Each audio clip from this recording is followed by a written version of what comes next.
வாழ்க வளமுடன். தமிழே உயிர். இந்த ஒளியலை பார்த்து கொண்டிருக்கும் உங்கள் அனைவருக்கும் வணக்கம். இன்றைய பதிவில் நம்ம பார்க்க போகிறது என்னென்னா, ரொம்ப சுலபமாக செய்யக்கூடிய ஒரு டிஃபன் சொல்லலாம், இல்லைன்னா ஸ்நாக்ஸாக கூட இதை சாப்பிட்லாம். இது என்னென்னா அவல் உப்புமா. அதுக்காக நான் வந்து ஒரு 1/4 கிலோ அளவுக்கு அவல் எடுத்திருக்கேன். எடுத்துகிட்டு ஒரே ஒரு முறை மட்டும் தண்ணியில் ஊற்றி நல்லா அலசி வச்சுருக்கேன். 2-3 வாட்டிலாம் பண்ணிடாதீங்க, அது ரொம்ப குழஞ்சி போயிடும். ஒரு வாட்டி எடுத்திருக்கேன். அதுக்கப்புறம் ஒரு பெரிய வெங்காயம், சிறிதளவு கருவேப்பிலை, ஒரு 3 பச்சை மிளகாய், ஒரு துண்டு இஞ்சியை நான் இந்த மாதிரி பொடியாக நறுக்கியிருக்கேன்.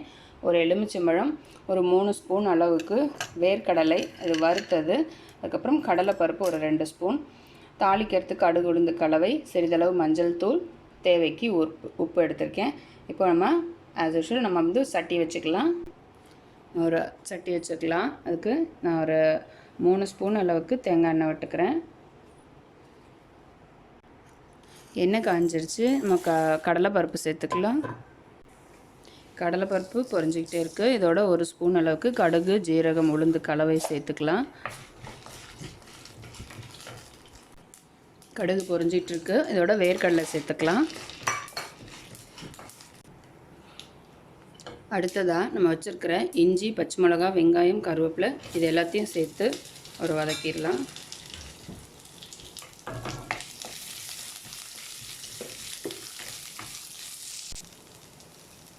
அடுத்ததாக ஒரு 1/2 ஸ்பூன் மஞ்சள் தூள் சேர்த்துக்கலாம். அடுத்தது நம்ம எடுத்து வச்சுருக்கிற அளவுக்கு தேவையான உப்பு சேர்த்துக்கலாம். இதெல்லாம் சேர்த்து விட்டுட்டு திரும்ப வெங்காயத்தை நல்லா வதக்கிக்கலாம். வெங்காயம் ஒரு 50% மேலே வதங்கிருச்சு. இப்போது நம்ம எடுத்து வச்சுருக்கிற கழுவி வச்சுருக்கிற இந்த அவல் சேர்த்துக்கலாம்.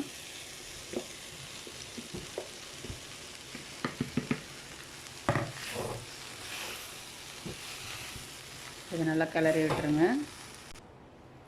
கடைசியாக நம்ம எடுத்து வச்சுருக்கிற எலுமிச்சம்பழம் புழிஞ்சிக்கலாம். நான் ஒரு பாதி பழம் புழிஞ்சிருக்கேன். இந்த புளிப்பு சுவையே இதுக்கு தேவை, சரியாக இருக்கும். அவ்வளோதான். இது ரொம்ப கிளற வேண்டாம், ஜஸ்ட் அப்படியே பூ மாதிரி கிளறி விட்டுக்கோங்க. அவ்வளோதான், நம்முடைய சுவையான அவல் உப்புமா உடனடியாக தயாராகிடுச்சு. இதை ஈவினிங் ஸ்நாக்ஸ் மாதிரி கூட செஞ்சு சாப்பிட்லாம். நம்ம கடலைப்பருப்பு, வேர்க்கடலை இதெல்லாம் சேர்த்துருக்கிறதுனால ப்ரோட்டீன் அதிகமாக இருக்குது. இதை மாதிரி நீங்களும் செஞ்சு சாப்பிடுங்க. மண்பானையில் சமைச்சு நல்ல ஆரோக்கிய வாழ்வை வாழலாம்.